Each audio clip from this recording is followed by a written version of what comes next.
You're not invited. My sister Rachel said. And just like that, 43 years of being sisters meant nothing. I stood there in the doorway of her pristine Boston townhouse, holding a casserole dish I'd driven 2 hours to deliver, watching her face harden like concrete. Behind her, I could see the caterers, setting up for tomorrow's engagement party. My niece Emma's engagement party. The one I apparently wasn't welcome at anymore. The October wind whipped through Beacon Hill, scattering leaves across her marble steps. I'd dressed carefully that morning, wanting to look put together when I saw Rachel. We hadn't spoken in 3 months, not since the thing with Mom's estate. But I thought maybe this could be a bridge back. I thought wrong. Rachel, please. I started, but she cut me off with a raised hand.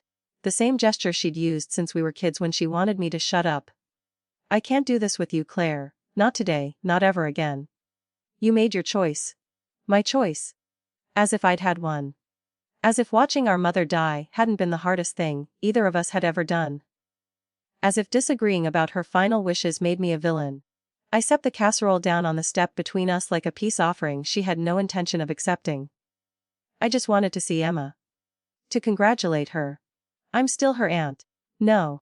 Rachel said, and her voice went cold in a way I'd never heard before. You stopped being family when you went behind my back. When you betrayed Mom's trust. When you chose money over us. The accusation landed like a slap. Money. Everything always came back to money with Rachel. Even though she lived in a $3 million townhouse while I was still renting a studio in Dorchester. Even though she drove a Tesla and I took the T. Even though she'd never needed anything while I'd worked 3 jobs to put myself through nursing school. I didn't choose money. I said, my voice shaking. I chose to honor what Mom actually wanted. Rachel's laugh was bitter. Mom wanted her daughters to stick together. She wanted us to be a family, and you ruined that. Behind her, a caterer appeared with a question about the champagne. Rachel turned, all warmth and smiles, answered him, then turned back to me with that frozen face. The shift was so fast it gave me whiplash. You need to leave, she said. Rachel, can we please just talk, inside just 5 minutes? No, I have nothing to say to you, and if you show up tomorrow I'll have security escort you out. I mean it, Claire. Stay away from my family. Her family, not our family. The distinction gutted me. I wanted to scream at her, to shake her, to make her remember that I was the one who held her hair back when she was sick in college. That I was the one who stayed up all night helping her with her dissertation. That I was the one who sat beside her hospital bed when Emma was born, promising to always be there for both of them. But I didn't scream. I just nodded, picked up my casserole because clearly it wasn't wanted, and walked back to my beat. Up Honda Civic parked 3 blocks away, because I could afford the parking meters on Beacon Hill. I cried the whole drive home. Ugly, crying so hard I had to pull over twice. The casserole sat in the passenger seat, still warm, mocking me with its uselessness. When I got back to my studio apartment, the silence was deafening. No phone calls, no text messages, no one checking if I was okay, just me alone. With a casserole meant for a party I'd never attend and memories of a sister who decided I no longer existed. But let me back up. Let me tell you how we got here. Because this didn't start with an engagement party or an inheritance. This started long before, in ways so small I didn't notice until the cracks became canyons. I'm the younger sister by 3 years. Growing up, Rachel was everything I wasn't: confident, beautiful, effortlessly smart. She got straight A's without studying. She was prom queen. She went to Harvard on a full scholarship while I scraped together loans for state school. Our parents adored her, and honestly, I did too. I never resented her success. I was proud of her. But somewhere along the way, Rachel started seeing me as less than. It was subtle at first. Little comments about my clothes, my career choices, my boyfriends. Are you sure nursing is challenging enough for you? Don't you think you should aim higher? He seems nice, but is he really your type? I brushed it off. Sisters tease each other, right? Then came the bigger stuff. When I bought my first car, Rachel suggested I should have saved longer for something better. When I got engaged to David, she asked if I was sure I wanted to settle down so young.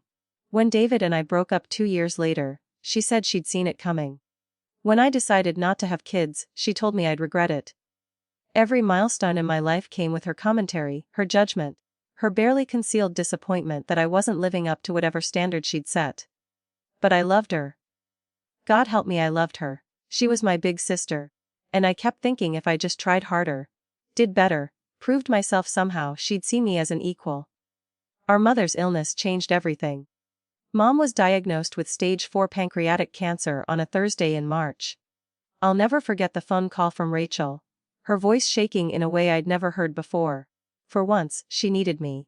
We cried together on the phone for an hour, making plans, promising to face this together. Those first few weeks, we were a team. We split hospital visits. We researched treatments. We held Mom's hands and told her everything would be okay, even when we knew it wouldn't.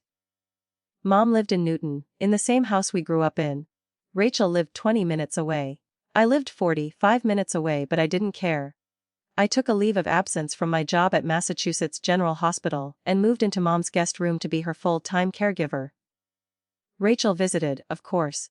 But she had Emma to think about, her law firm, her important cases. I understood I didn't have kids, I could be flexible. So I was the one who woke up at 2 a.m. when Mom needed help to the bathroom. I was the one who learned to manage her medication schedule. Who held the bucket when the chemo made her sick, who changed her sheets and bathed her and sang to her when the pain got too bad. Rachel came on weekends.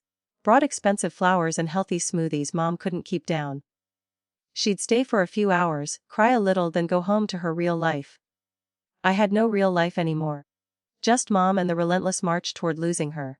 One night, about 2 months into this, Mom asked me to sit with her. It was late, maybe 11 p.m. And the house was quiet except for the hum of the oxygen machine. "Claire," she said, her voice thin and papery. "I need to talk to you about something important." She told me about her will. How she'd originally split everything evenly between Rachel and me. The house, the savings, her jewelry, everything divided down the middle. "But I want to change it," she said. I tried to stop her. I told her not to think about that stuff, that she'd get better, that we'd have plenty of time. But she squeezed my hand with what little strength she had left. "Please listen," she said. "Rachel has a good life. A husband who provides, a successful career, a beautiful home. You've sacrificed everything to be here with me. You gave up your job, your whole life. I need to make sure you're taken care of." "Mom, no, you don't have to." "Yes, I do. I'm leaving the house to you. The savings will still split, but the house is yours, you need it more than she does." I felt sick. "Rachel will never forgive me." "Rachel will understand," Mom said firmly. "And if she doesn't, that's on her, not you. You've earned this, sweetheart, don't argue with me." But I did argue. For weeks. I begged her to reconsider, to keep everything equal. I even suggested I give Rachel half the house proceeds when the time came. Mom refused every time. "This is my decision," she said. "My money, my house, my choice. Rachel will get over it." I should have told Rachel then. I should have warned her. But I couldn't. Every time I tried to bring it up, the words stuck in my throat. I was terrified of her reaction. Terrified of becoming the bad guy in a story where I was just trying to help. Mom passed away on a Sunday morning in June. Peaceful in her sleep, just like everyone hopes for. I was holding her hand. Rachel was on her way but didn't make it in time. And I think she never forgave me for that either, even though I'd called her hours earlier and told her to come. The funeral was a blur. Lots of people I didn't know telling me how strong I was, how much Mom loved me. Rachel stood on the other side of the casket in her designer black dress, perfectly composed. While I fell apart in my rumpled suit from Target. The will reading was 3 days later. I'll never forget the look on Rachel's face when the lawyer read the part about the house. Shock, then anger, then something darker. Something I couldn't quite name. "What the hell is this?" she said, looking at me like I'd personally robbed her. I tried to get her to change it back, I said quickly. I told her to keep it in. "Listen, I never wanted this. Bullshit." Rachel spat. "You manipulated her. You were alone with her for months, poisoning her against me. You saw an opportunity and you took it." The lawyer tried to intervene, but Rachel wasn't done. "Do you have any idea what that house is worth?" "It's worth over $1 million, Claire. And you think you deserve all of it, because you played nurse for a few months." Played nurse. The words hit me like a physical blow. I gave up everything to take care of her. Everything. While you visited on weekends and brought smoothies. I have a child? A career. I couldn't just drop my entire life like you did. Some of us have responsibilities. And what do you think I had? I lost my job, Rachel. I lost my apartment. I have nothing left except student loans and this house I never even wanted. Then sign it over to me, she said coldly. If you really didn't want it, you'd give me my fair share. I stared at her. Mom wanted me to have it. Mom was dying and on morphine. You took advantage of her. The lawyer cleared his throat awkwardly. The will is legally sound. Mrs. Patterson was of sound mind when she made these changes. There's no grounds for contest. Rachel stood up, grabbed her purse, and looked at me with pure hatred. You're dead to me. You understand that. I have no sister anymore. She left, and I sat there in the lawyer's office, holding paperwork for a house I didn't want and a future I couldn't imagine. That was 6 months ago. In those 6 months, I've moved into the house because I literally had nowhere else to go. I've started a new nursing job at a clinic in Newton. I've tried to reach out to Rachel probably 20 times. Calls, texts, emails, letters, all ignored. I tried to reach out to Emma directly. But Rachel must have said something because Emma blocked me on social media and never responded to my messages. I sent Rachel documentation showing I'd set up a trust fund, with half the house's value, in Emma's name, thinking maybe that would prove I wasn't trying to steal anything. She never acknowledged it. I've driven by her townhouse just to feel close to family, which I know sounds pathetic, but grief does strange things to you. And now this. The engagement party.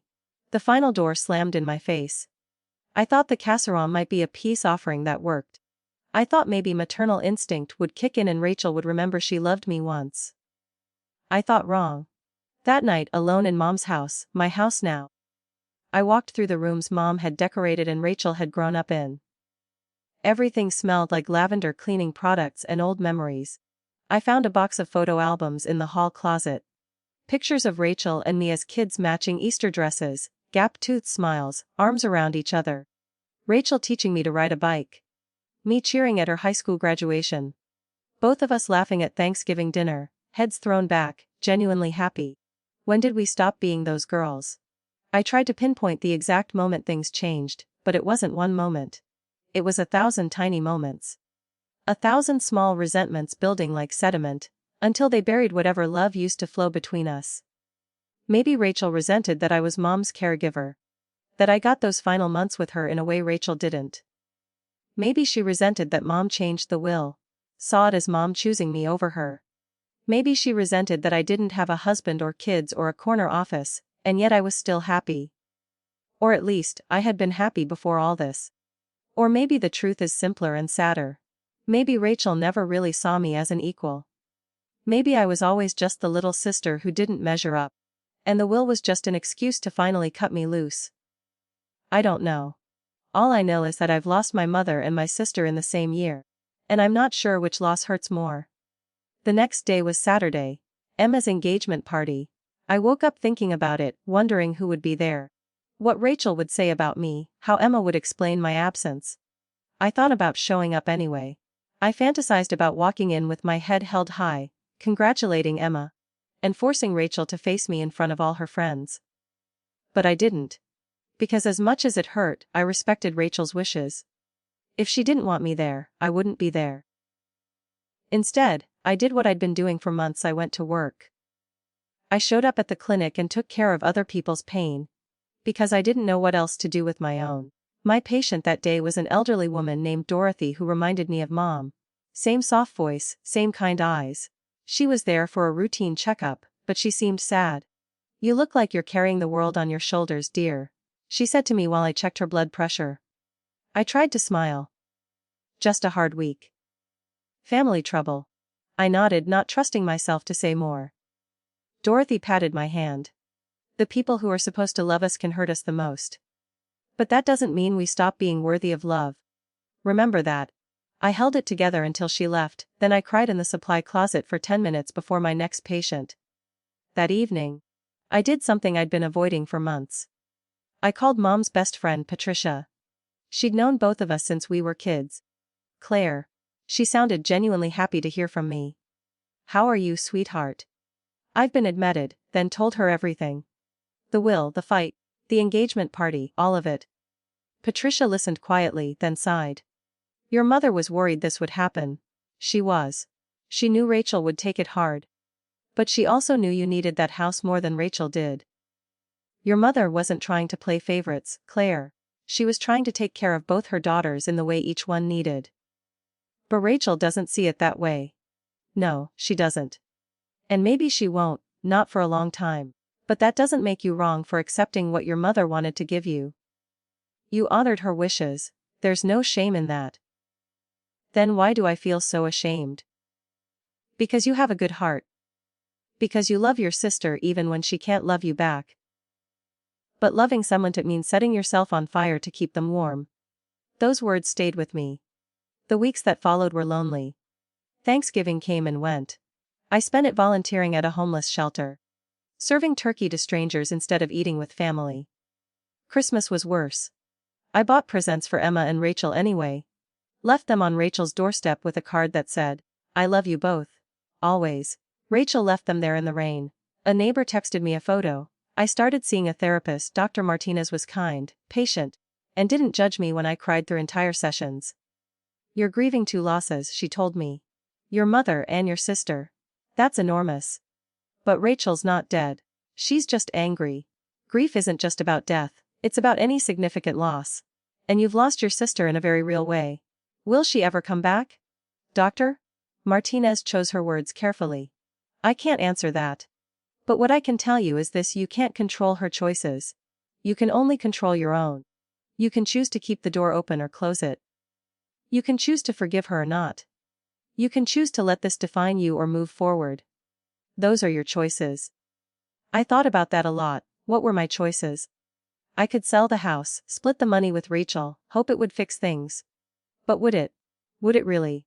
Or would Rachel find some other reason to hate me? Some other evidence of my inadequacy? I could keep reaching out, keep trying, keep hoping. But how long?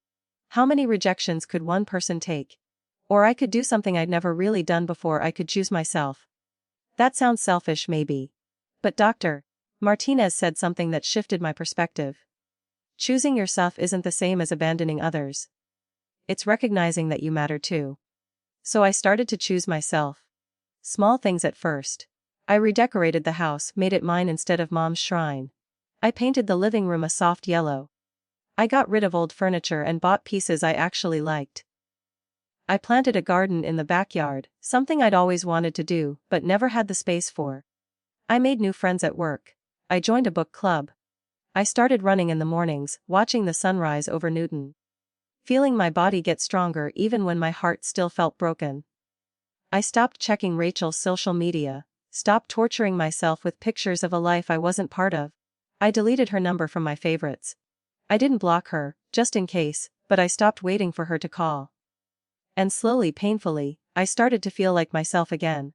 Not the sister who'd lost her family, but Claire. Just Claire. A good nurse, a decent person, someone worthy of taking up space in the world. Spring came, bringing with it renewal in ways I hadn't expected. One morning in April, my doorbell rang. When I opened it, Emma was standing there. She looked so grown up, so beautiful, so much like Rachel it hurt. We stared at each other for a long moment. Hi Aunt Claire, she said softly. Hi Scart. Can I come in? I stepped aside, my heart pounding.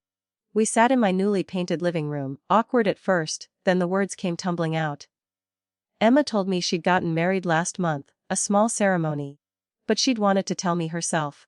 She told me her mother didn't know she was here. She told me she'd set up the trust fund I'd created for her and was grateful.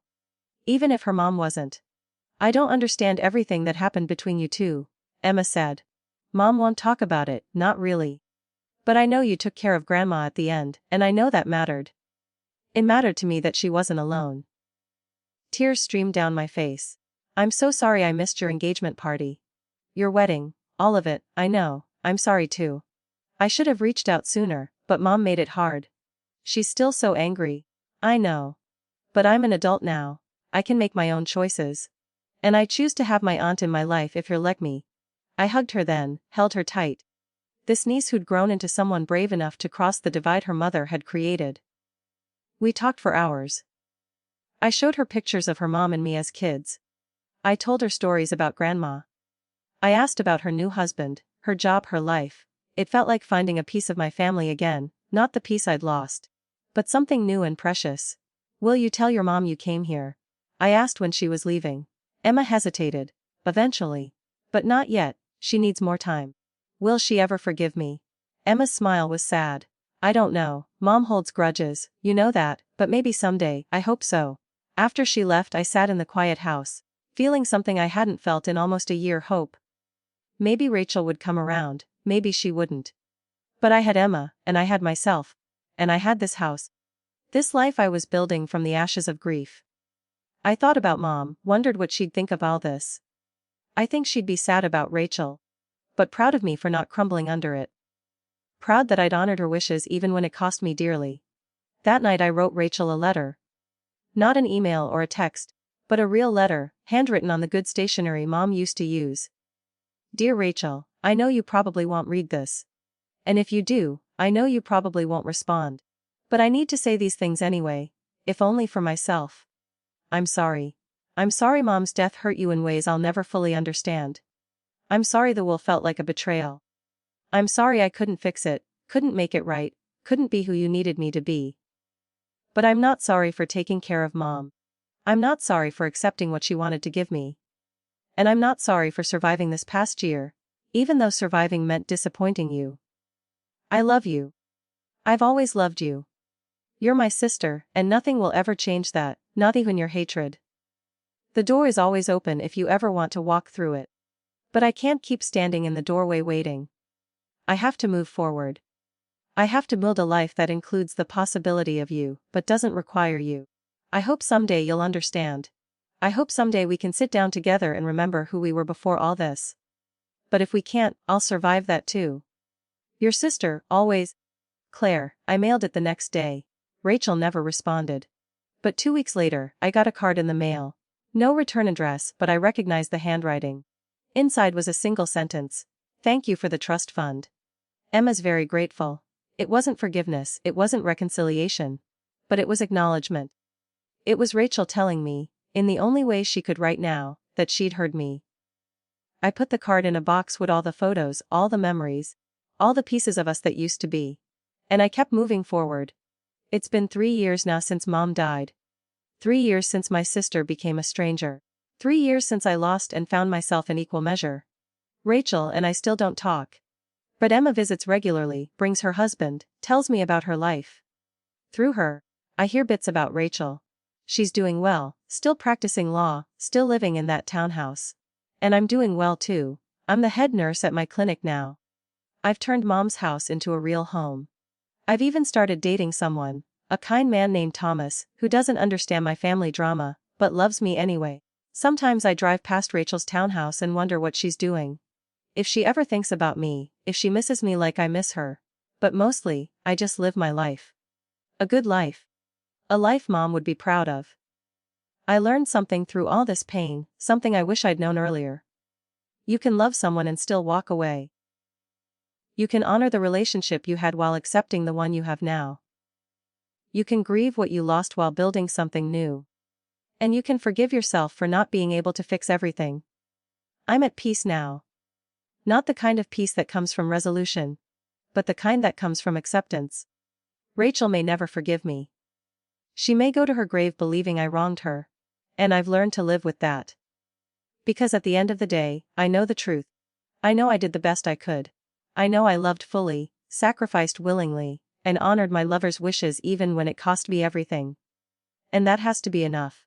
If you're reading this, if you're in a situation where family has turned against you over money or inheritance, or any of the complicated knots that tie us together and tear us apart, I want you to know something.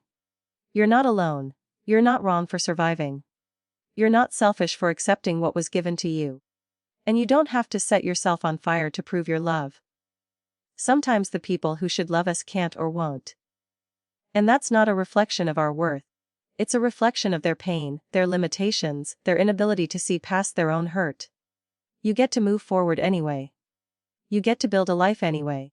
You get to choose yourself anyway. And that's not giving up on family. That's giving yourself the love they couldn't. I look at Mom's picture on my mantle now, and I smile. I think she knew this would be hard. I think she knew it might cost me my sister. But she also knew I'd survive it. She knew I was strong enough to carry this weight. And I was. I am. Rachel, if you ever read this, I hope you know I meant every word in that letter. The door is still open, it always will be. But I'm not waiting in the doorway anymore. I'm living my life, loving the people who can love me back, and finding peace in the choices I've made. And maybe that's the real inheritance Mom left me, not a house, but the strength to stand in it alone and still call it home.